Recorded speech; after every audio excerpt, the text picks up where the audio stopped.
네, 매주 화요일에는 용감한 기자들과 만나는 시간이지요. 오늘도 어김없이 CBS 이정주 기자, 겸공의 박형광 기자 두 분 나오셨습니다. 어서 오십시오. 네, 안녕하십니까. 아니, 반갑습니다. 근데 진짜 박형광 기자는 볼 때마다 잘생겨진다. 분발해라 이정주. 분발 제가 못 따라갔죠. 글루타셀. 자, 열심히 바르고 있습니다. 그러니까, 네. 이 효과 같아요. 글루타셀. 그러니까, 예. 그래도 우리는 셀티아이 먼저 가야 됩니다. 예, 1번이 셀티아이입니다. 자, 유산균 소개부터 하겠습니다. 예, 셀티아이 유산균은 건강기능식품 전문기업 셀러닉스가 연구개발하고 18년간 꾸준히 사랑받고 있는 대한민국의 대표 유산균입니다. 세계보건기구에서 정의하는 유산균은 충분한 양으로 건강상 이익을 주는 살아있는 미생물인데요. 이 셀티아이 유산균은 원료부터 배송까지 전 과정이 냉장으로 관리가 됩니다. 대개 유산균 이제 분말로 되어서 그냥 상온 보관하는데 요 셀티아이는 냉장고에 넣어두고 바로 잡수셔야 됩니다.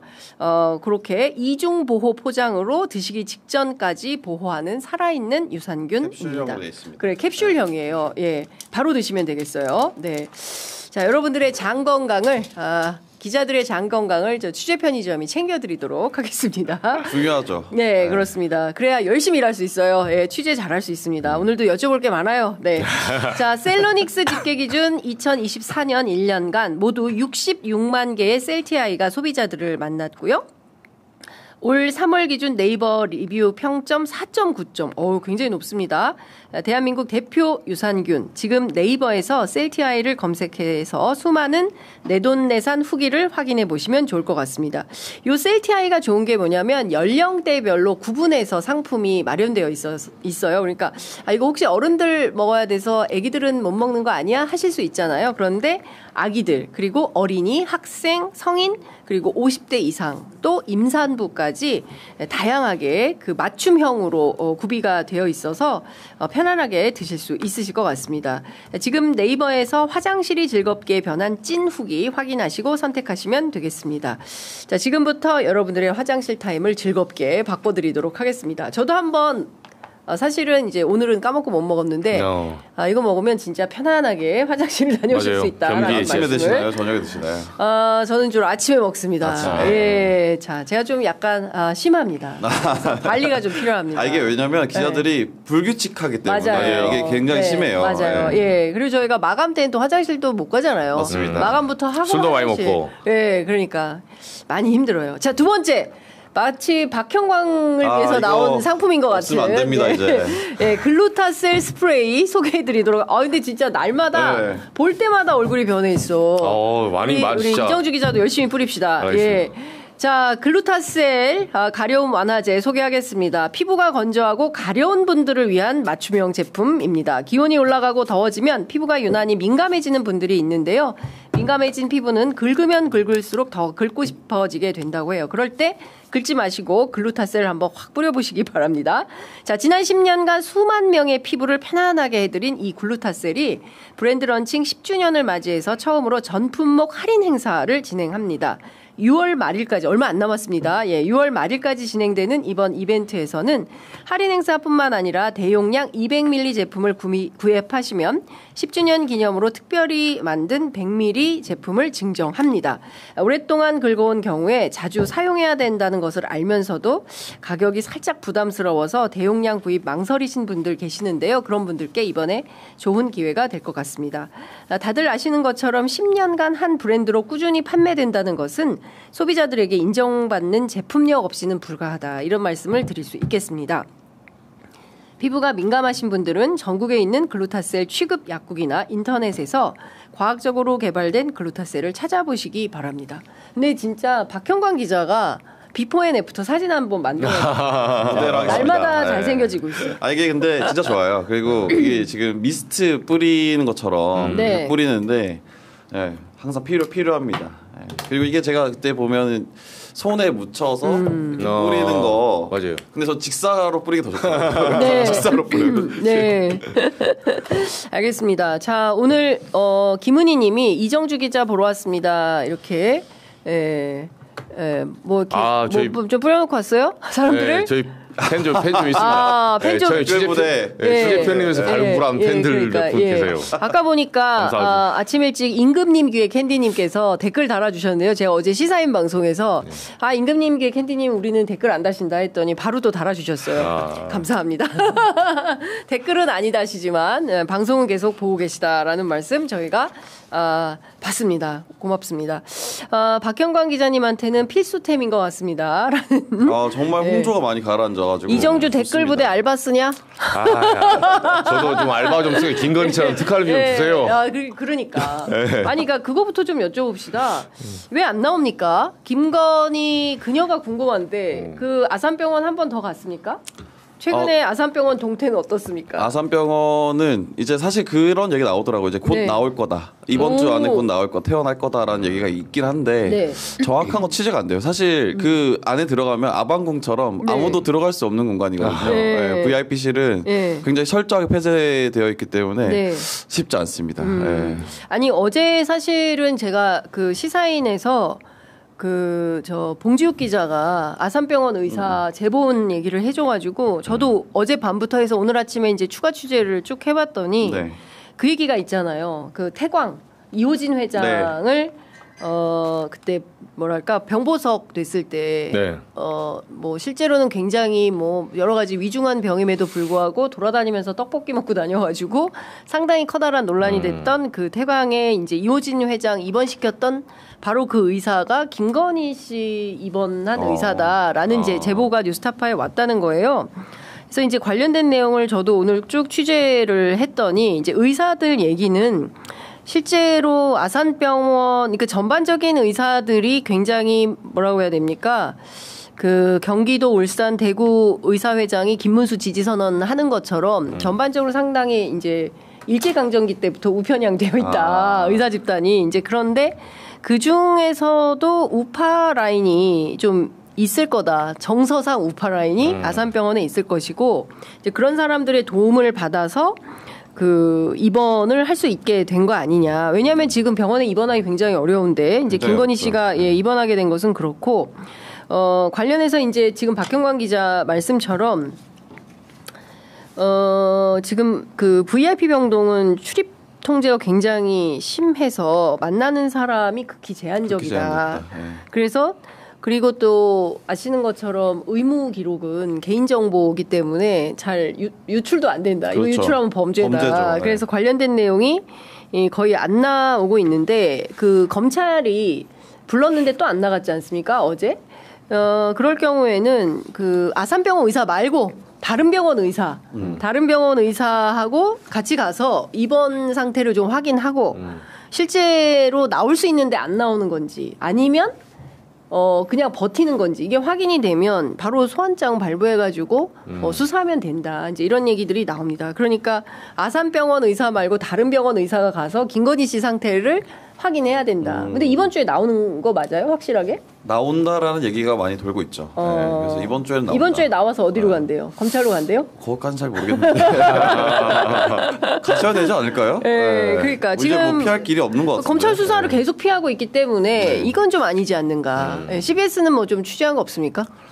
저희는 이게 지금 저희도 TF 어차피 지금 3대 특검 뭐 법조 사회 정치 차출해서 요새 그 회사 일이 안 돌아가요. 거기 때문에 싹싹 거기로 가 있거든요. 근데 저도 이제 취재는 같이 하고 있는데 생각보다 원래는 이제 조은석 특검, 내란 특검이 60명이니까 거기에 이제 처음에 비중을 많이 뒀어요. 근데 김건희 특검을 저희 회사 내부에서 이제 회의를 했는데 다들 김건희 특검을 안 가려고 그랬어. 왜 김건희 특검 안 가려고? 6대 4대인데 김건희 특검이 취재하기 제일 힘들어요. 너무 많아요. 그리고 16가지 혐의나 돼서. 혐의도 혐의고 이거는 이제 바뀌잖아. 저처럼 이 사안을 쭉 따라온 사람 말고는 맞아. 공부해야 돼. 뭐 예전에 뭐 그 최은순 여사의 뭐 남자친구 그 뭐 김충식 그분 그분부터 시작해서 여러 사람을 기존에 알고 있는 사람 말고는 사실 이게 쉽지 않죠. 딱 뛰어들어서 혐의로 보기 힘들거든요. 그렇죠. 바로 뭐가 뉴스인지를 발굴하기가 어렵죠. 그리고 내란 특검이나 최상병 특검은 뭐 굳이 말하면 어떻게 보면 이거는 실체적 사실관계가 좀 이게 고정돼 있어요. 네. 최상병 같은 경우는 이미 군에서 수사를 한번 했었고 네. 경북 경찰청으로 넘어가서 자료가 있거든요.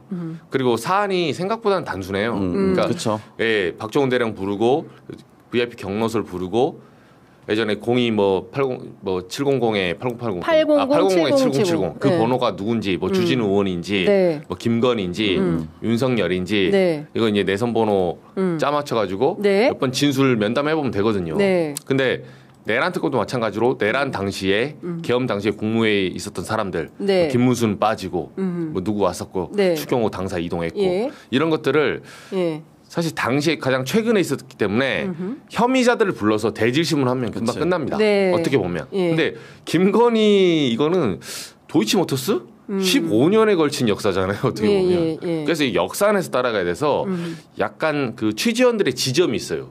이 취재원들의 키포인트를 잡아서 역사 안에서 취재를 해야 돼서 이게 굉장히 힘들어요. 그 맞아요. 김건희 네. 특검 안에는 너무 많아요. 명태균도 그렇죠. 거기 들어가 있는 건데 네. 사실 명태균만 해도 저도 사실 따라가기 힘들어요.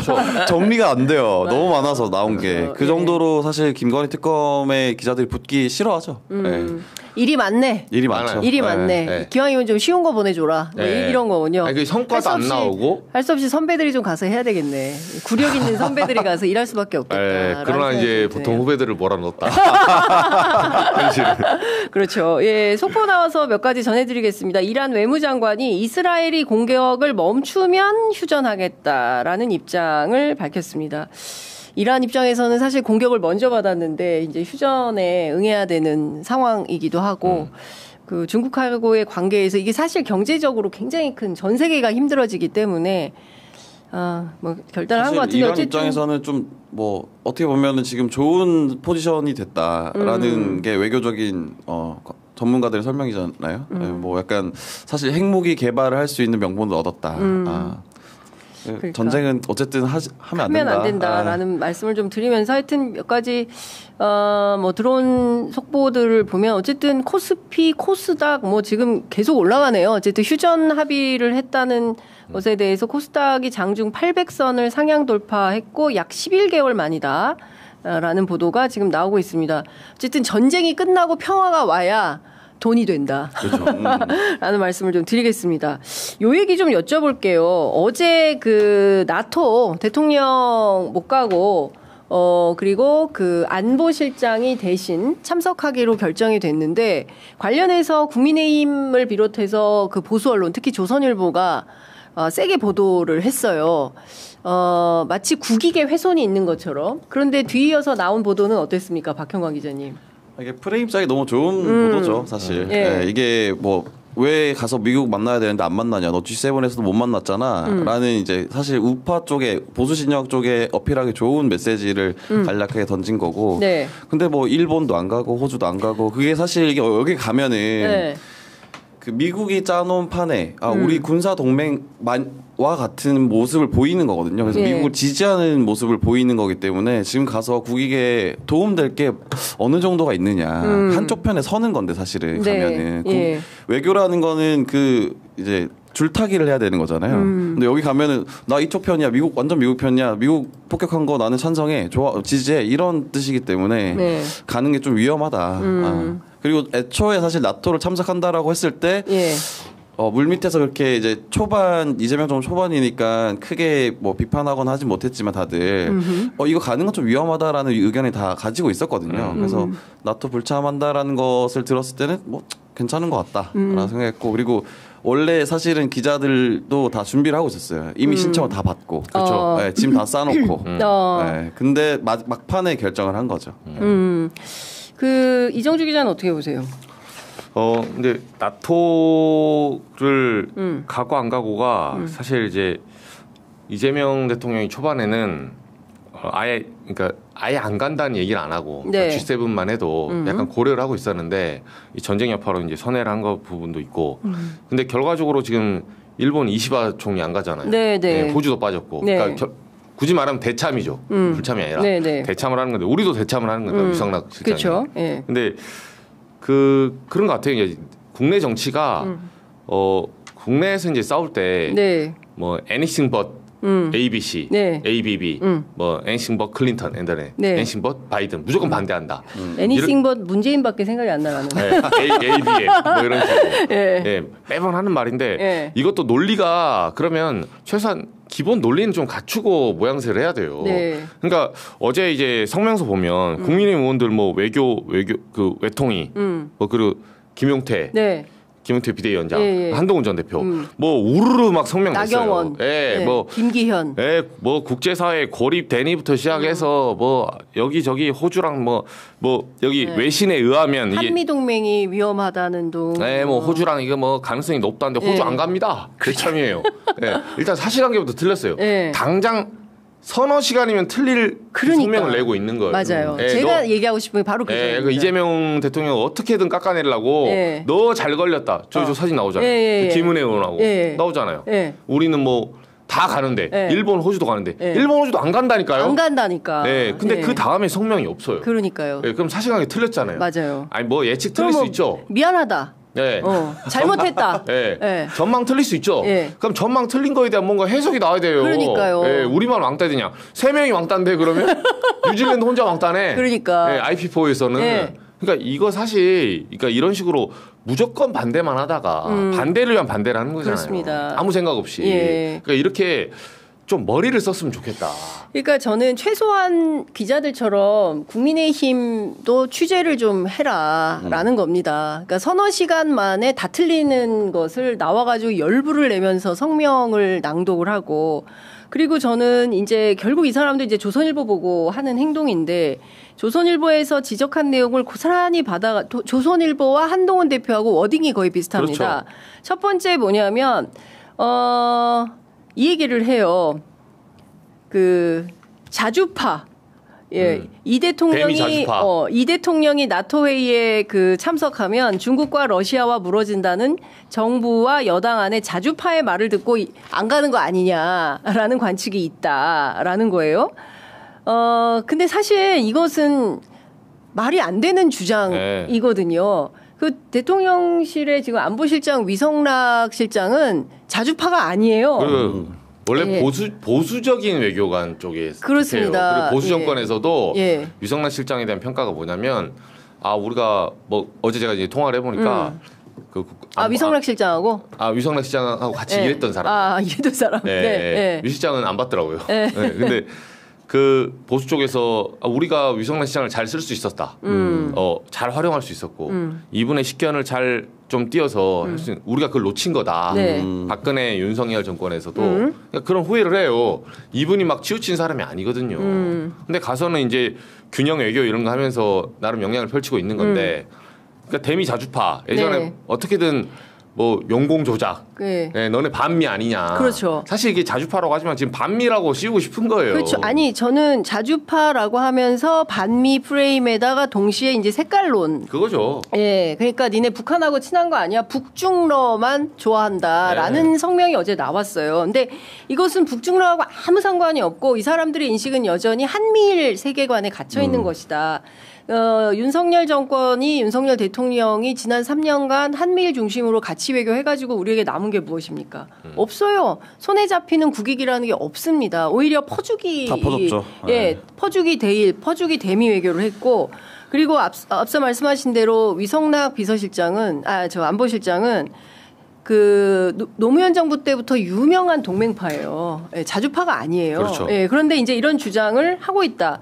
그래놓고 서너 시간 만에 다 틀렸어. 그런데 창피해서 그러는지 아무 말도 안 해. 그러니까 이거는 대단히 무책임한 주장인 것이다. 근데 잘 알지도 못하고 확인도 안 해놓고 이렇게 얘기해놓고 하는 것은 좀 창피하다 이제. 국민의힘 입장에서는 내부에서는 그렇게 생각을 하는 것 같아요. 그러니까 지금 관세 협정해야 되는데 그 얼마 남지도 않았는데 보름 정도밖에 안 남았는데 가서 좀 얘기해야 되는 거 아니냐. 근데 바꿔 말하면은 지금 우리나라뿐만 아니라 안 가는 참석하지 않는 나라들도 그 방위 분담금을 5% GDP 5% 뭐 이렇게 내라고 하는데 그거 갑자기 거기 가서 계약을 서명해라라고 할 거라는 얘기도 있잖아요. 그걸 어떻게 부담하느냐. 그러니까 트럼프의 깜짝 어떤 발표나 행동 같은 것을 예측하기 힘들다. 라는 측면에서도 뭐 가면 안 된다라는 네.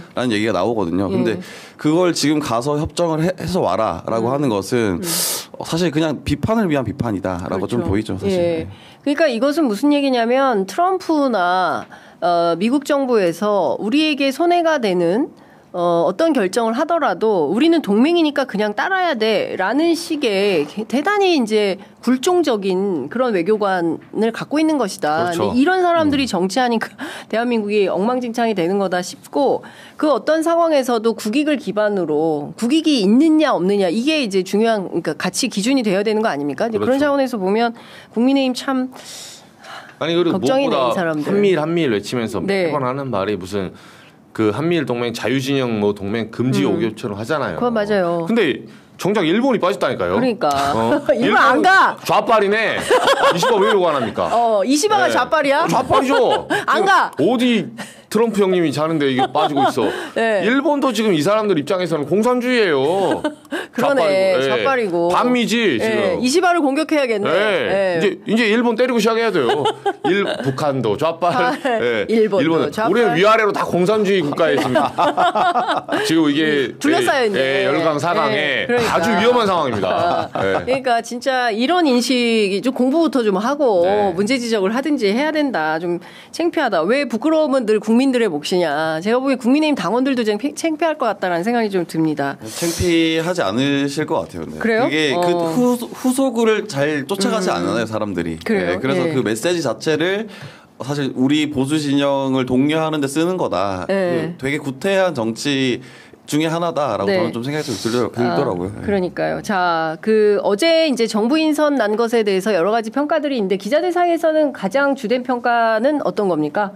저는 좀 눈여겨봤던 거는 어쨌든 송미령 장관 유임한 거. 장관. 이게 최초잖아요, 유임한 게. 그렇습니다. 근데 이거는 뭐 가서 뭐 얘기를 하면은 다들 이런저런 평가를 하던데 저는 그런 생각이 좀 들더라고요. 야, 내 내란 세력들 지금이라도 좀 바른 소리 하면 봐줄게. 잘 봐봐. 송미령 봐봐. 이런 느낌이거든요. 사실 뭐 송미령 장관에게는 좀 미안한 얘기지만 어쨌든 송미령 장관이 그때 당시에 뭐 국회 대정부 질문 나와가지고 그 잘못된 거다. 내가 계엄이 막을 수 있는 상황이었으면 막았을 거다. 나는 그럴 수 있는 상황도 아니었고 우리가 그 뭐 계엄 발표하는지도 몰랐고 대통령이 와가지고 1, 2분 안에 나갔다. 뭐 이런 얘기 했었잖아요. 그때 그러면 국무회의가 없었구나라는 거를 증언한 거거든요. 그러니까 그런 되게 상징적인 인물로 저는 기억을 하고 있는데 이런 사람을 유임했다라는 것은 자 이제 더 나와봐. 이런 메시지를 주는 거다라고 생각이 좀 들어요. 그리고 실제로도 여러 제보들이 저한테도 오는 것들은 그런 제보들이 많이 와요. 계엄 때 내가 이걸 했는데 계엄 때 내가 이걸 했는데라는 제보들이 들어오고 있거든요. 실제로. 그렇군요. 어떻게 보세요, 이정주 기자는? 저는 지금 과기부 장관 후보자 배경훈 후보자랑 저기 중소벤처기부 중기부 한성숙 후보자 AI 전문가들 그리고 윤창열 국무조정실장도 그렇고 이분은 이제 관료 출신이긴 한데 이 세 분이 그 산업 정책에 지금 보면 AI를 좀 전면에 내세웠다. 요런 어떤 그 관가 해석이 많더라고요. 그리고 지금 어쨌든 간에 AI 수석이 따로 있잖아요. 근데 이런 얘기를 들었어요. 이재명 그 대통령이 이제 크게 보면 자산 시장을 키우려는 하나의 빅피처를 갖고 있는 거다. 그러니까 그 자산 시장은 무슨 말이냐면 지금 코스피 이제 3천 돌파하고 그 코스피 3천이라는 게 결국은 주식이 커야 주식 시장이 커야 시드머니가 작은 사람들이 자산을 늘릴 수 있어요. 부동산 시드가 크잖아요. 뭐 서울 부동산 평균 막 12억 하는데 들어갈 수가 없어요. 사회초년생들이. 근데 시장, 그러니까 주식 시장이 살아야 불공정 거래 뭐 방지하고 상법 개정해서 원스트라이크 아웃 이런 걸 시행해 주면서 시장을 투명하게 만들고 그게 많은 자본이 시장으로 들어오게 하는 거예요. 주식 시장으로. 그러면서 우리나라 선진국으로 이제 퀀텀 점프할 수 있는 기반을 만들게 되는. 근데 이제 그런 빅피처에 이재명 대통령이 지금 어떤 수를 두려고 하는데 그러려면 주식 시장에 호재가 있어야 되거든요. 산업 쪽 호재가 있어야 돼요. 근데 그거를 AI로 이제 확실히 잡은 거죠. AI에 우리 몰빵 간다. 그리고 이게 과거에 2000년대 초반에 IT 혁명 때처럼 시기를 놓치면 끝나요. 그렇죠. 사실 뭐 해픈 투표였지만 지금 윤석열이 잡고 있었으면 네. 아유. 계속 술 마시고 뻘짓하고 그러니까. 이번에 나토 가 있을 거야 이미 가 있겠지. 네, 제가 봤을 때 이미 갔어. 갔어요. 네. 혼자 벌써 가 있어. 네. 뉴질랜드 왜 안 오냐? 뭐. 일본 왜 안 오냐? 네. 뭐 이러면서. 혹시 벌써 갔을 거야. 뭐 말이 많네. 뭐 이러면서 혼자 가서 혼자 왕따처럼 앉아 있을 거예요. 그러니까 가만히 있겠지. 아무 말도 안 하고. 트럼프랑 양자회담 통수 맞고 오고. 만나줄까? 트럼프가 좀 그러지는 않을 것 같은데. 거기서 이제 아메리칸 파이 부르고 혼자. 그러니까 막 주식시장 막 2000대 막 1900 내려갔을 거고. 그러니까 난리 났을 겁니다. 부동산만 튀고. 다들 그 얘기합니다. 일단 그 최소한 대통령이 사고는 안 칠 것 같다는 안도감이 든다. 맞아요. 그런 얘기들 굉장히 많이 하고 있고 그리고 말씀 주신 대로 어쨌든 소버린 AI에 대한 중대성 그리고 에너지 고속도로 우리 굉장히 이제 중요하다고 그렇죠. 판단을 했는데 김대중 대통령 때 IT 강국 안 만들었으면 우리도 어쩌면 일본처럼 남의 나라 거 무슨 메신저 프로그램 이런 그렇죠. 거 썼을 수도 있겠다라는 걱정을 하는 것처럼 이거 진도 나가야 된다. 그런 차원에서 어쨌든 업계의 최고 전문가들을 배치한 것은 참 잘한 거다. 그리고 이 배경훈 장관은 77년생? 76년생? 네. 굉장히 젊더라고요. 젊어요. 40대인데. 76년생. 봉지욱 기자 굉장히 슬퍼하더라고. 자기보다 어린 사람이. 어린가요? 장관한다. 저랑 동갑인 줄 알았는데. 이제 이런 얘기들도 하고 그러던데. 어쨌든 그동안 우리와 윤석열 정권하고는 정말 비교할 수 없는 수준의 인선이 된 것 같다라는 말씀을 좀 드리겠습니다. 다른 분들은 신문에서 많이 분석을 했고, 인사청문회가 끝나면 저희가 이제 장관 되시면 모셔서 또 여러 정책들에 대해서 말씀을 좀 들어보려고 하는데요.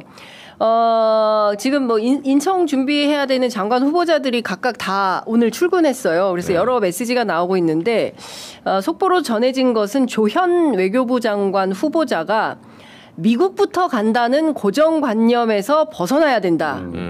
라고 하면서 그러나 다만 자연스럽게 그렇게 되지 않을까 생각한다.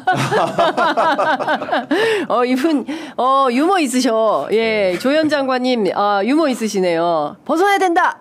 라지만 그렇게 되지 않을까 생각한다라고 얘기를 하고 있습니다. 우리가 꼭 데스크의 말을 들어야 된다는 고정관념을 버려야. 그러나 부장님이 시키는 오늘 발제는 일단 발제는 부장님이 시킨 대로 하는 것으로. 그리고 한반도 평화 정착이 최우선 순위다. 그리고 북한 문제 수고해야 된다.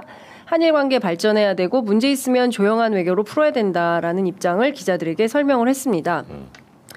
관련해서 제가 오늘 이제 단독 있습니다. 오늘 제가 이제 여러 장관 후보자들뿐만 아니라 이제 주변 취재를 쭉 해가지고 통일부 있지 않습니까? 네. 사실상 윤석열 정부에서 이 통일부만 없앤다고 했다가 뉴라이트 그죠? 유튜버 김명호 장관이 권영세 뭐 했는지 모르겠어요. 권영세 장관 두 사람. 근데 이 통일부 네이밍을 이렇게 되면 사실 이제 지난해에 북한에서 적대적 두 국가론 이야기하면서 이제는 대한민국 정부라고 남조선 이런 표현 안 쓰잖아요. 네. 대한민국 정부 이거 외교적 관계로 하자라고 그렇죠. 해서 통일부라고 칭하면 아마도 아마 대화의 파트너로 인정하지 않고 외교부 대 외교부로 만나자라고 했을 때 실제 이제 통일부의 존재 의미에 대해서 뭐냐 이런 문제가 있을 것 같아서 이후에 가장 중요한 것은 앞서 조현 외교부 장관 후보자도 밝혔듯이 한반도 평화가 핵심이 될 것 같아서 이름이 통일부에서 한반도 평화부로 명칭이 변경될 것 같습니다. 예. 기자들이 딱 이런 얘기 들으면 뭐라고 줄였어야 되는 거지? 평화부죠. 평화부. 한반도 평화부. 예. 그래서 통일부에서 한반도 평화부로 명칭이 변경되면서 사실상 한반도의 평화 공존을 위한 사실 지금 통일하기는 매우 어렵잖아요. 그런데요. 네. 이름 자체가 굉장히 실리적이네요. 네. 그래서 통일하는 거는 굉장히 제약이 많지만 어쨌든 평화를 계속 구축해 나간다라는 것은 가능하잖아요. 사실. 네, 그렇습니다. 그래서 새로운 남북 관계로 변화 발전해가는 그런 단계로 진입할 걸로 보인다라는 말씀을 좀 드리겠습니다. 여튼 큰 단독이네요, 이거는. 한반도 평화부. 로 간다. 예, 저희가 이제 굉장히 큰 단독입니다. 네. 네, 20년 전에 제가 통일부 출입 기자로서 상상하기 어려운 네이밍인데요. 어쨌든 이런 분위기로 간다라는 말씀을 좀 드리면서 자, 오전 10시부터 김민석 총리 후보자에 대한 인사청문회가 진행 중에 있습니다. 여러 가지 속보들이 나오고 있는데요. 국민의힘은 세게 사퇴와 지명 철회를 요구하고 있어요. 김민석 후보자가 총리가 되면 협치가 불가능하다 이런 주장을 하고 있고요.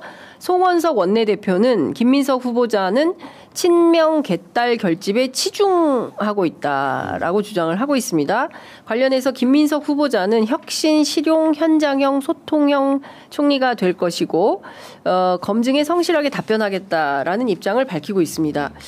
그 국민의힘은 그 김민석 후보자 검증에 몰빵을 하는 겁니까? 아니면은 주진우 의원 혼자 이렇게 세게 하는 겁니까? 어떻게 봐야 됩니까? 그거 국민의힘 출입 기자 취재하셨죠? 주진우 의원실 쪽이랑 얘기를 해봤는데 아니 우리는 원래 하듯이 했다. 인사청문회 준비하듯이.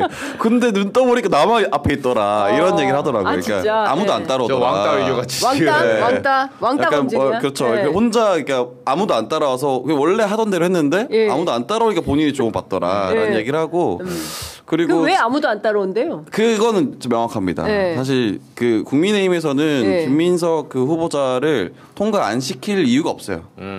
그냥 빨리 통과시키려고 하고 있어요. 사실 근데 지금 흠집 내기는 한다. 그래서 야 봐봐라 쟤네도 우리랑 똑같잖아. 저렇게 문제 있는 애들 그 뭐 총리 임명한다. 뭐 애들이란 표현해서 죄송하지만 아무튼 그런 식의 어떤 프레임을 짜고 들어가려고 하는 거고 사실 국민의힘에서는 별 관심이 없어요. 된다고 보고 그리고 실질적으로도 막기가 힘들잖아요. 총리 임명 과반 출석해서 과반 동의하면 되니까. 그래서 실질적으로는 김민석 후보자에 대해서 큰 관심은 없다. 근데 그걸 모르고 그걸 모르고 분위기 파악 못하고 그러는 눈치 챙겨 열심히 한 거죠. 주진우 의원께서 주진우 눈치 챙겨 이러고 있는 거예요. 국민의힘 의원들은. 그 이정수 기자가 취재한 내용은 어떤 거예요? 아니 저는 이제 그러니까 눈치 챙겨라는 말도 있지만 국민을 위해서는 저는 사실 검증하는 거는 국회의원의 역할이고 그거 필요하죠. 하나의 의무죠. 맞습니다. 열심히 할 필요 있어요. 그리고 이 부분은 저는 적어도 주진우 응원합니다. 왜냐하면 야당으로서는 검증할 수 있는 거죠. 근데 다만 부탁인데 왜 제 전화는 안 받죠? 아니 검증 그렇게 잘하시는 분이 왜 단계 게이트 아직 안 끝났어요? 단계 게이트 안 끝났다. 제가 여기서 터뜨렸잖아요. 네, 맞습니다. 전화를 좀 받아주세요, 제발. 아직도 고발장이 안 들어왔어요. 진짜? 아니 그때 했다고 제가 이제 좀 알아봤거든요. 그때 기억나시죠? 이제 한동훈 전 대표의 가족과 장인, 장모 맞습니다. 이런 이름 이용해서 밤 심야에 11시 23분부터 3분 간격으로 댓글이 올라왔잖아요. 그러니까. 근데 그 사람이 한동훈 전 대표의 가족이냐 아니냐. 진짜 이게 아이디를 도용한 거면 아니 이런 천인공노할 일이죠. 잡아놔야 되지 않겠어요? 그렇죠. 요즘 같은 IT 시대에 처벌해야죠. 드루킹 그렇게 처벌하자며요. 그러니까 괜찮아요, 드루킹. 이거는 드루킹보다 더 심한 겁니다. 민증 조작 막 이렇게 하면 개인정보법 위반 아니라 사실 구속도 시킬 수 있는 거예요. 이런 천인공노할 일에 당이 나서서 법률위원장이 고발한다며요. 왜 고발 안 합니까? 그러니까. 고발한다고 기자들에게 공지를 때렸어요. 그때도 2번이나. 나중에 보니까 고발장 제가 이제 주진우 의원 그쪽 팀에 있던 사람이 제가 고발해라 여기서 도발했잖아요. 왜 고발 안 하냐. 그리고 중요한 거는 나를 고발해도 돼요. 저를. 저를 고발하세요. 저희 회사 변호사 대기하고 있어요. 무고죄로. 대신에 무고죄로 대기 중. 주진우 위원장 이름으로 고발하세요. 당 뒤에 숨지 말고. 그래야 된다고 하더라고요. 선배 그 주진우 의원실에서 선배 엄청 싫어요. 그러니까 싫어하니까 고발해달라고. 진짜 싫어해요. 진짜 엄청. 싫어하잖아요. 저는 뭐 호불호를 떠나서 나도 주진우 의원한테 사랑받고 싶은데 미안한데 제가 기자로서 일을 해야 되니까 고발하세요. 왜 고발? 전화를 안 받고 고발 안 해. 아주 궁금해요. 진짜 그러니까 너무 웃기다. 김민석 후보한테 하는 거 10분의 1만 저한테 좀 해주세요. 저한테 관심 좀 가져주시고 왜 고발 안 합니까? 그 변호사 그러더라고. 주진우 이름으로 주진우 이름으로 고발해라. 그래야 제가 바로 무고죄 들어갑니다. 네. 네. 근데 당이 뒤에 숨더라고. 국민의힘 법률위원장. 그렇게 하지 말고 본인 이름으로 고발하면 돼요. 근데 국민의힘은 할 때 꼭 그렇게 해. 국민의힘 미디어 특위 위원장. 저도 그러니까 국민의힘 미디어 특위 위원장으로부터 고발장 받았습니다. 그런 식으로 약간 그 전체 조직 속에 들어가서 숨으려고 하지 마시고 우리 이 정도 됐으면 아니 주진우 의원도 요쯤까지 왔잖아요. 단계 게이트. 그럼 둘 중에 하나는 손모가지 날려야 되는 거예요. 오한마 들고 와서 둘 중에 하나는 책임을 져야 되는 사안이에요. 내가 보기엔 CBS가 무서운 거지. 그러니까 CBS랑 붙는다라는 생각을 하니까 겁나는 거죠. 그러니까 CBS 말고 저랑 붙으면 돼 그냥. 이 정도 싫어서 안 붙어. 제가 어제 물어보니까 이 지금 주진우 의원이 역공을 받는다라고 지금 알려져 있잖아요. 그러니까 뭐 어쨌든 본인의 재산 형성 과정에서도 해명하라라는 얘기도 듣고 있고 그거에 대해서 전혀 신경 쓰지 않는데요. 오히려 좋아한다. 좋아요? 떴다 이렇게 생각. 왜냐면 떴다 이렇게 생각하는 거죠. 사실 정치인들은 부고기사 말고는 다 좋다 이렇게 생각하잖아요. 잘 됐네요. 그럼 단계 게이트 제가 한번 찾아갈게요. 근데 그건 싫어요. 그건 말하면 내가 보기 그건 딱 떨어지고. 고발. 범죄 혐의가 딱 떨어지니까. 아니 그건 못 이분이 하는 뭐 거야. 그러잖아요. 아들한테 그 할아버지가 이제 고령의 조부가 뭐 증여. 근데 고령의 조부란 것도 웃겨요. 조부들이 보통 고령 아닙니까? 아니 뭐 차가운 아이스 아메리카노 이런 거죠. 아니 그 아이스 아메리카노 아이스야. 근데 뭐 고령의 조부가 이제 증여세를 다 내고 손자한테 줬다. 뭐 7억 8천인가 5천만 원씩 쫙 저축은행에 돼 있잖아요. 그래서 증여세 납부 내역이 다 있대요. 아니 깔끔하신 분이잖아요. 그러니까 고발도 해주시라고 제발. 다른 거 다 법적으로 잘 하시더라고. 그래서 제가 단계 게이트 안 그래도 다시 한번 물어봤는데 그 고발장도 그 한동훈 전 대표의 이름 동명이인 8명이 갖다 썼던 그거만 딱 고발장이 들어가 있어요. 장인 장모는 빠져 있어. 우리의 본질은 장인 장모가 명의 도용하냐 안 하냐 이거였거든. 그러니까 그 부분에 대해서 장해찬 전 최고위원 저희 프로에 불렀어 제가. 장해찬 최고위원 이준우 대변인 원영섭 변호사 제가 한 보따리 묶었거든요. 같이 죽자. 이분들이 저한테 같이 소송해준다고 하더라고. 진짜. 자기들은 진실을 찾아 나서는 여정을 저랑 함께 한 거예요. 진실을 찾아 나서겠다. 기자는 팩트죠. 그렇죠. 팩트로 말해요. 주진우 의원님 도대체 뭐 하십니까? 아직도. 그러니까. 김민수 후보 아무튼 좀 바빴으니까 내일이면 끝납니다. 그럼 이제 단계기 저한테 이제 와야 돼요. 근데 저도 고발장이 하나 왔어요. 고발장이 왔는데 되게 웃기는데 이거는 좀 저희가 대응을 세게 하려고 이번에 하는데 온 겁니까? 네, 되게 이게 참 황당한 게 정보 공개를 청구해야만 고발장 내용을 받아볼 수가 있어요. 그런데 고발인이 누군지는 가리고 줘요. 그래서 고발인이 누군지는 알 수가 없어요. 그러나 내용을 보면 누군지는 추정이 됩니다. 내용이 보면 이제 개혁신당 이준석 후보 이렇게 되는데 관련된 내용 꼼꼼하게 저희가 정리를 해서 저희도 세게 대응을 하겠습니다. 근데 내용을 보면 그 기자들이 취재해서 발언한 걸 가지고 일종의 입막음용, 그러니까 입틀막 정치를 하려고 한다라는 거예요. 팩트에 어긋남이 없기 때문에 저희가 세게 대응한다는 좀 말씀 좀 드리면서 자, 지금 그 국민의힘 그리고 더불어민주당 양당 공히 지금 당권 경쟁 시작이 됐습니다. 저희가 이제 어제는 더불어민주당의 박찬대 전 원내대표, 당대표 후보 인터뷰를 했고요. 수요일 날에는 내일이죠. 정청래 후보 모셔서 또 말씀을 이제 듣게 될 텐데, 국민의힘도 그렇죠. 누가 나옵니까? 이제 일단 시기부터 한번 봐야 되는데 8월에 할 거냐, 뭐 8월에 한다 뭐 이런 얘기가 있는데 사실은 제가 봤을 때는 연말까지 안 할 것 같아요. 연말까지 안 하고 그 송원석 전당대회를? 송원석 이 원내대표가 신의 원내대표가 이거 계속 끌고 갈 거라고 생각을 합니다. 8월 전대를 지금 열면은 어떻게 되냐면 무조건 김문수가 돼요. 내부에서는 저 내부의 얘기를 들어보니까 내부의 그 여론조사 좀 돌려보니 한동훈이 나와도 김문수의 더블 스코어로 진다. 그래서 무조건 김문수가 된다. 그 김문수가 되면 지금 사실상 국민의힘의 주류 세력은 그 TK 영남 TK. 근데 사실은 지금 헤게모니는 좀 권성동 의원이 잡고 있는 것 같거든요. 근데 김문수한테 넘겨줄 수는 없잖아요. 그러다 보니까 아마 연말까지는 끌고 갈 거다. 라는 얘기가 많이 나와요. 그리고 지금 저희가 이거에 대해서 잘 모르고 있는 이유가 그 실제로 국민의힘 내부에 있는 그 이제 권력을 가지고 있는 뭐 예를 권성동 뭐 이런 친윤들 말을 안 하잖아요.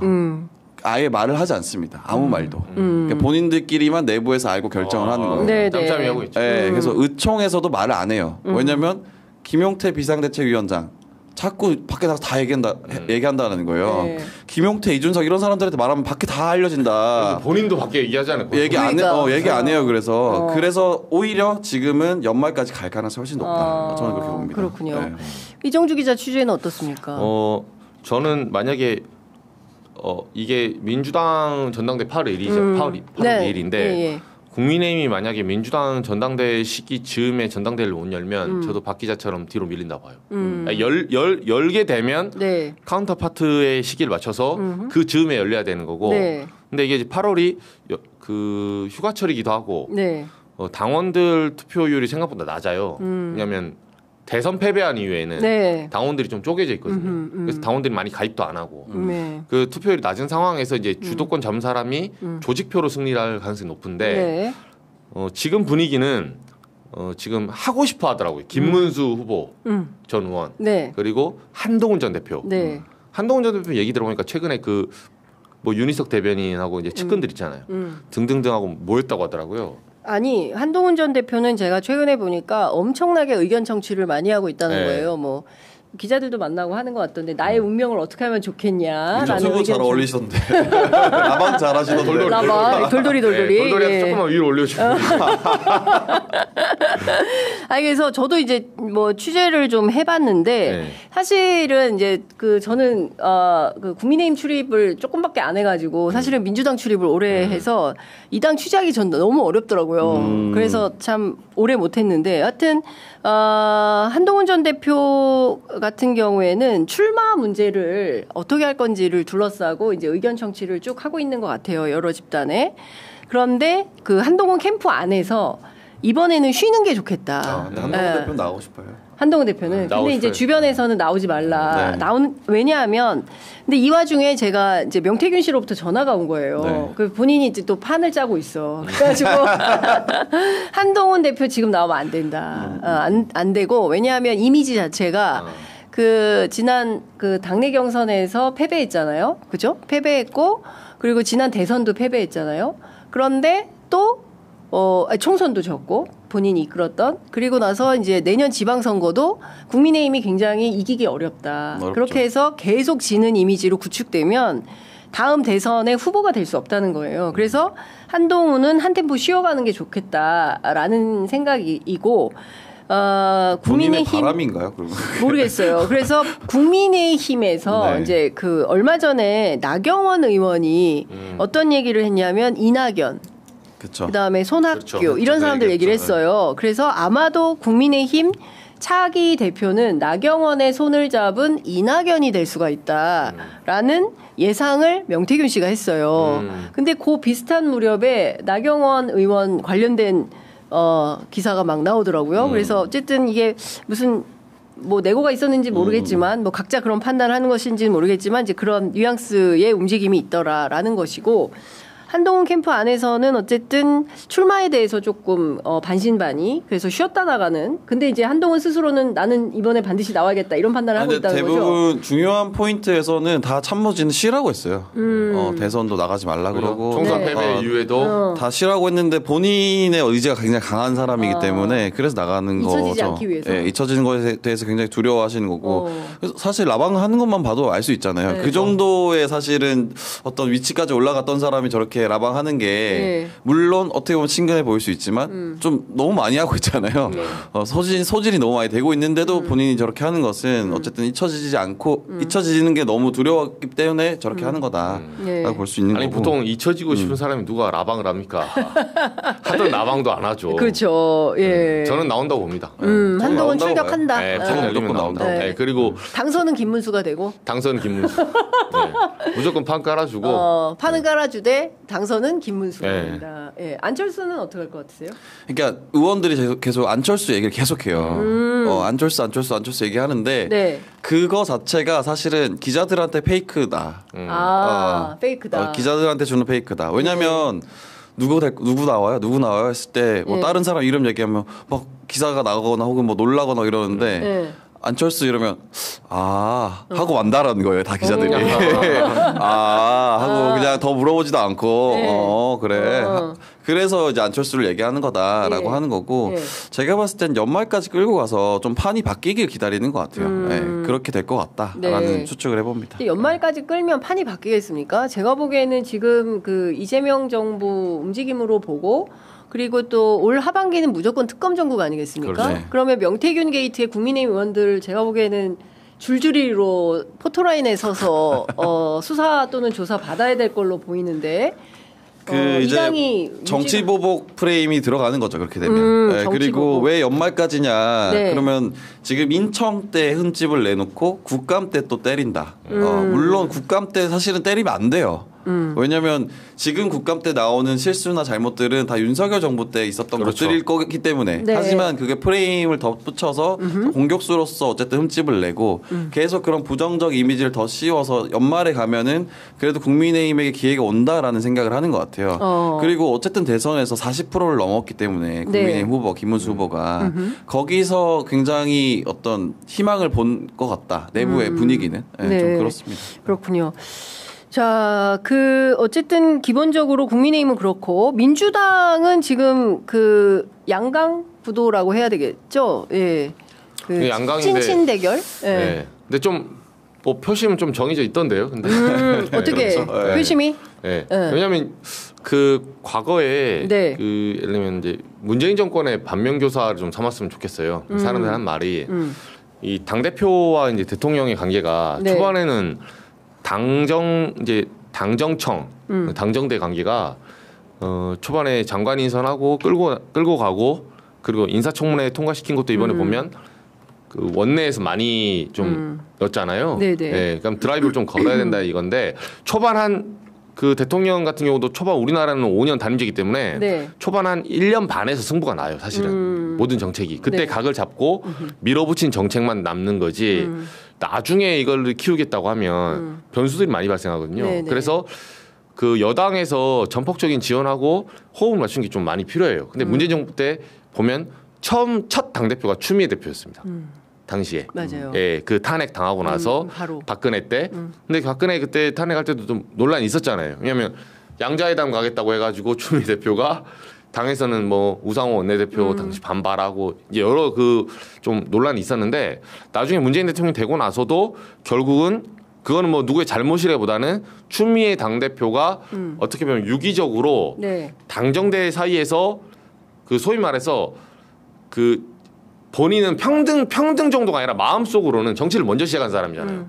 자기는 뭐 96년 2000년도에 들어왔는데 문재인 대통령 저기 노무현 대통령 되고 나서 노무현의 오른팔 아니었습니까? 그러니까 그렇게 보이는 거죠. 과거의 기억이. 그러다 보니까 겉으로는 평등이라고 하지만 드라이브가 안 걸리는 거예요. 청와대에서 이렇게 요청을 하면 말 그대로 가서 읍소를 해야 되는 거야. 그러다 보니까 드루킹 사건이 그 당시 터진 거예요. 네. 당대표의 이제 그립이 세다 이렇게 생각을 하니까 내가 이 정도 말도 못해? 이렇게 생각할 수 있거든요. 그러다 보니까 나중에 흘러가고 그 사안도 컨트롤이 안 되는 거죠. 근데 지금 봐서는 이제 이재명 대통령의 AI 산업이나 뭐 여러 가지 자산시장 키우기 그리고 동북아 어떤 평화 모드 이런 걸 할 때 당에서 좀 협조를 초반에는 한 1년 반 정도는 쫙 밀어줘야 돼요. 그럴 필요가 있고. 근데 사람들이 우려한 거는 정청래 위원장이 올라온다 해서 저는 못할 거라 보진 않아요. 하지만 정청래 위원장도 정치를 빨리 시작한 사람이에요. 2004년 탄핵 탄돌이 뭐 이렇게 해서 들어왔잖아요. 열린우리당. 당시에.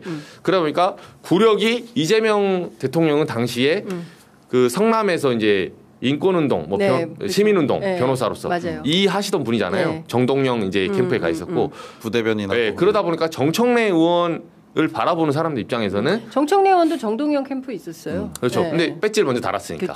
그러다 보니까 과거에 추미애 당대표 시절의 트라우마를 보는 거예요, 사람들은. 이럴 수 있지 않을까? 혹시 마음속으로. 마음속으로는 내가 먼저 정치 시작했으니까 과거의 그 기억에 사로잡혀 있지 않을까? 근데 박찬대 그러니까 당대표 후보는 100% 후발주자거든요. 이재명 대통령이 먼저 섰고 그 다음에 정치에 온 사람이에요. 그러니까 여기는 딱 정리가 되죠. 그런 면에서 이제 명심 내지는 초반에 이제 정부에 힘을 실어주고 싶은 지지자들은 아무래도 그쪽을 좀 힘을 실죠. 정수 선배가 참 깔끔하게 정리를 잘하시네요. 이게 어려운 얘기인데. 네, 그러니까 잘못하면 욕 감탄합니다. 감탄하고 있었습니다. 내 보기에는 진짜 정무 감각이 최고다. 그러니까 저걸 어떻게 말씀하시나 잘 들어보고 있었거든요. 네. 구독자 막 떨어져 나갑니다. 막 1000명 하루에 막 빠져요. 네, 그런데 아주 잘. 찐명 분들 뭐 괜찮으시죠? 네. 정청래와 함께하는 분들도 저도 뭐 해석이 이렇다. 해석이 그렇다. 네. 자, 그 정청래 후보자가 대표 취임하면 석 달 안에 검찰, 사법, 언론개혁, 전광석화처럼 해치우겠다. 이제 이런 입장을 냈습니다. 사실은 요 세 가지 개혁이 굉장히 중요한데 민주당에서 생각하는 언론개혁의 상은 뭐예요? 그러니까 방송법 개정 이런 거 말고 언론개혁은 어떤 방향으로 어떻게 하겠다는 건지 혹시 들은 거 있으세요? 저도 그것까지는 잘 모르겠긴 한데. 우리가 언론업 종사자인데 언론개혁에 대해서는 제일 사법, 검찰. 저는 요즘 꽂혀 있는 게 어쨌든 대통령실을 빨리 좀 열어달라라는 거거든요. 왜냐하면 그게 되게 상징적인 어떤 G7 갔다 와서 뭘 좀 해법을 마련한다고 그러지 않았어요? 그렇죠. 이제 그렇게 되게끔 노력을 하고 있는데 그게 되게 상징적인 어떤 장면이 될 거예요. 지금 대통령실은 1진, 2진, 3진 막 이렇게 나뉘어져가지고 1실, 2실, 3실 이렇게 나뉘어져가지고 굉장히 권위적으로 돼 있거든요. 기자들 사이에서도 맞아요. 어떻게 보면 계급이 좀 나뉘어져 있고 맞아요. 그리고 뭐 1실 사람들만 좀 고위층을 만날 수 있고 만날 기회가 더 많고 주류 매체들이 그리고 풀단에 소속돼 있는 기자들 1실만 또 풀단에 잘 들어갈 수 있고 뭐 이런 되게 권위적인 구조인데 사실은 제가 봤을 때는 이거를 조금 구조를 타파하는 거를 보여주시면 좀 상징적으로 언론 개혁의 어떤 포문을 여는 거 아닌가라는 생각을 좀 해봅니다. 네, 그렇죠. 저는 그 노무현 정부 초기에 어쨌든 그 기성 언론의 반발 때문에 그 끝까지 이루지 못한 업적이 있으니 저는 브리핑룸 개방인 것 같아요. 그래서 브리핑룸을 전면 개방하고 그것은 대통령실뿐만 아니라 모든 정부 부처가 마찬가지로 신분 확인이 되고 취재 기자인 것이 확인이 되면 누구나 자유롭게 취재할 수 있도록 문을 여는 게 개방형 브리핑룸으로 가는 게 맞다라는 판단을 하고 저는 그 방향으로 가지 않을까 싶어요. 다만 지금 대통령실 너무 장소가 협소하다는 얘기를 들었어요. 그래서 청와대 이전과 함께 그 춘추관 뭐 공사 요거와 연동지어서 뭐 4풀? 저 1, 2, 3풀 있는데 4풀 얘기가 좀 나오긴 하더라고요. 예. 자, 어쨌든 뭐 저희들이 지켜보도록 하겠습니다. 아무튼 들어가고 싶다. 저는 박형광은 대통령실 출입 기자를 하고 싶다. 순방 취재 가고 싶다. 들여보내달라. 저는 박 기자가 이 약간 이해상충 때문에 약간 이 말을 하기 어려운 부분이 있다고 생각을 해요. 제가 대신 얘기해주면 왜냐하면 이제 박 기자는 이걸 통해서 투명화, 개방화와 민주화를 주장하는 건데 이걸 통해서 가장 수혜자라고 사람들이 공격을 할 수 있거든요. 기자들이? 네, 기자들이. 기자들이. 왜냐면 당연히 기존 레거시 미디어처럼 기존 언론이 형태가 아니니까. 정당성을 띠고 있지만 이게 네가 이득 보는 거 아니야? 이득 때문에 그런 거 아니야? 이렇게 이제 프레임을 씌울 수가 있어요. 그래서 제가 이제 저희도 레거시 기자지만 저는 제가 이제 이 말씀을 드리면 솔직하게 저는 개방해야 된다고 생각을 해요. 왜냐하면 모든 시대가 그러니까 자본 영역이든 권력 영역이든 언론이든 간에 글로벌 트렌드 그리고 문명의 역사가 개방과 투명화와 민주화예요. 맞아요. 이건 확장성과 결국은 문을 여는 쪽으로 가는 쪽이 선진화되고 문명을 주도합니다. 그건 글로벌 세계 다 그래요. 근데 이거를 폐쇄적이고 예를 들면 1인 집권하게 되고 이걸 숨기면 숨길수록 결국은 경쟁력만 떨어지는 거예요. 맞아요. 이게 거의 모든 산업에 특히나 언론도 하나의 카르텔이고 권력을 감시하는 또 하나의 권력이거든요. 특히나 이런 권력 쪽에 종사하는 사람들은 투명화와 개방화에 반대한다면 그 속내를 의심해 볼 수 있는 거예요. 이게 결국은 그 독점을 통한 독과점을 통해서 자신들의 힘을 강화시키려는 그런 의도가 있지 않을까? 거의 99% 맞거든요. 저는 저도 레거시지만 저는 n분의 1로 하면 손해볼 지언정 우리 박 기자처럼 개방화 시켜서 들어와야 된다고 생각합니다. 그리고 그 사례는 딱 하나 있어요. 말씀대로 노무현 정권 때 예를 들면 기존 뭐 종이신문, 방송 3사 데리고 가다가 갑자기 그때 인터넷 언론 뭐 개방하니까 오마이뉴스 들어가고 들어오니 안 들어오는데 결과적으로 보세요. 20년에 어떻게 되는지. 맞아요. 제가 상징이에요. 제가 정부 부처 다니면서 모든 그 투표해야 돼요. 기자단 설득해야 되고. 너무 힘들어요. 진짜 힘들었어요. 그때만 하더라도 인터넷이 언론이냐? 그렇죠. 뭐 지금 똑같아요. 유튜브가 언론이냐? 뭐 이런 얘기를 벌써 10년이 지난 것 같아요. 유튜브가 언론이냐 소리가 벌써 10년이 지난 것 같은데 10년 차 정도 되는 것 같네요. 그런데 2000년대 초반 노무현 정부 때 이제 브리핑룸을 개방할 때 인터넷 언론은 기자가 아니다. 인터넷 매체는 언론이 아니다. 이런 거였어요. 그러니까 그거부터 싸웠어야 됐어요. 그러니까 논리를 제공하고 왜 인터넷 언론이 세계적인 트렌드이냐 뭐 이런 거예요. 그리고 제가 사실은 중국 가기 전만 하더라도 유튜브는 언론이 아니었어요. 그래서 사내에서 막 비판받았어요. 취재 현장으로 돌아오라. 이제 이런 비판이 많았는데 지금은 보십시오. 유튜브 안 하는 회사가 있습니까? 그렇죠. 예, 지금 보니까 신문들도 유튜브 다 해요. 다 해요. 이미 유튜브는 언론이에요. 그런데 이 유튜브는 언론인 시대에 유튜브를 전문적으로 하는 매체는 기자가 아니야. 취재하면 안 돼. 이게 또 기성의 벽인 거죠. 그러니까 저는 이거는 자연스럽게 개방형으로 갈 수밖에 없다. 지난번에도 말씀드렸지만 이재명 대통령 후보 시절에 유튜브 중심으로 인터뷰를 했어요. 왜 그랬었나? 뉴미디어가 어떻게 변화하고 있는가를 레거시들도 잘 근데 이게 기득권 놓기 싫어서 그런 그렇죠. 거예요. 본질은 그거야. 네, 우리끼리 하고 들어가시죠, 싶거든. 대통령실로. 네? 갑시다. 개방화 시켜서 거기서 경쟁을 하면 돼요. 그렇습니다. 상향 경쟁을 하면 됩니다. 예, 그렇습니다. 네. 뭐 누구나 자유롭게 취재해서 단독 경쟁하면 됩니다. 예. 아니, 어떤 사람 그러더라고. 뭐 무슨 뭐 전문가가 하는 말이 제가 이제 건네들었는데 이게 이제 줄 세우기 기자 매체가 너무 많아지면 그러니까 숫자적으로 봤을 때 1대1 함수로 보면 대통령실의 숫자는 한 300명밖에 안 되는데 기자가 갑자기 뭐 300에서 3,000으로 늘었다. 그러면 경쟁을 시켜서 줄 세우기 하기 때문에 뭐 언론의 뭐 감시기는 약해진다. 이렇게 얘기하는데 이거 정말 말도 안 되는 게 그럼 국회는 왜 줄 안 세웁니까? 그러니까. 국회가 가장 출입처가 많아요. 엄청 많죠. 출입기자 제일 많은데 국회예요. 등록 매체만 뭐 400개가 넘고 출입기자 1000명이 넘어요 거기는. 맞아요. 예. 근데도 국회 줄 세워 보십시오. 국회가 제일 줄이 안 서요. 맞아요. 오히려 예. 개방화된 상태에서 완전 경제 시장이기 때문에 오히려 단골을 칠 수가 없어요. 소위 말해서. 예. 예, 우리끼리 쓰지 말자. 안 통합니다. 누군가는 쓰게 돼 있거든요. 그렇죠. 예, 정보 경쟁이 그렇게 일어나거든요. 맞습니다. 그러니까 제일 심각한 데가 저는 법조. 그쵸. 법조기자단 해체해야 됩니다. 맞아요. 예. 자기들이 뭔데 딱 쳐놓고 다른 사람은 취재도 못하게 해. 그런 데가 너무 많아요. 총리실도 마찬가지예요. 예. 그리고 또 심각한 데가 또 있죠. 갑자기 생각이 안 나냐. 법조, 그 다음에 총리실. 법조 진짜 심각하죠. 예. 네. 그리고 또 갑자기 왜 이러지? 원래는 뭐 경찰팀도 경찰. 경찰 뚫기 너무 힘들죠. 경찰도 뚫기가 너무 힘들고. 서울시경은 이제 딱 들어가는. 네, 그렇죠. 예. 하여튼 여러 가지로 저희들 뭐 힘든 가운데 하다 보니까 자꾸 단어가 생각이 안 나. 큰일 났네, 이거. 방송하는데 어려움이 많습니다. 네, 하여튼, 저희, 벌써 시간이 11시 9분이어서 이제는 마무리를 좀 해야 될 것 같은데, 사실은 요 얘기를 좀 하고 싶었어요.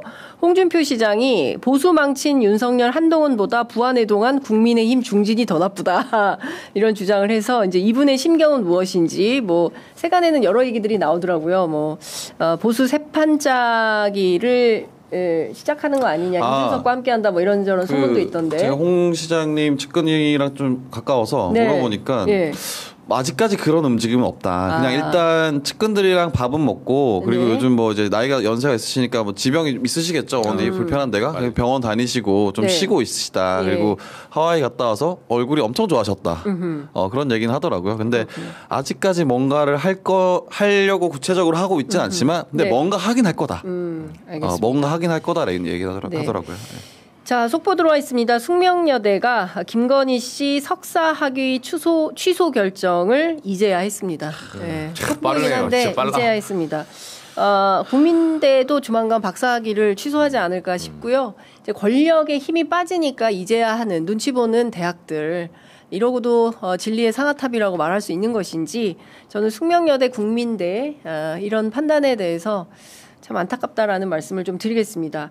그리고 오늘은 특별히 저희가 연장 방송이 있어요. 기자들 끝난 다음에 11시에 이제 끝났으니까 빠져야지라고 이미 다 나가셨습니까? 나가지 마시고 저희가 오늘 특별하게 참여연대와 함께 새 정부가 꼭 해야 될 일, 하지 말아야 할 일 이 백인에 대해서 참여연대가 묻고 대답한 내용이 있는데요. 요 특별 방송 잠시 후에 하겠습니다. 나가지 마시고 이 얘기는 꼭 들어주셔야 합니다. 네, 함께해 주실 것을 믿으면서 두 분과는 여기서 마무리하도록 하고요. 잠시 광고 보시고 계속 방송 이어가도록 하겠습니다. 고맙습니다. 네, 고맙습니다. 다음 주에 뵐게요. 감사합니다. 네.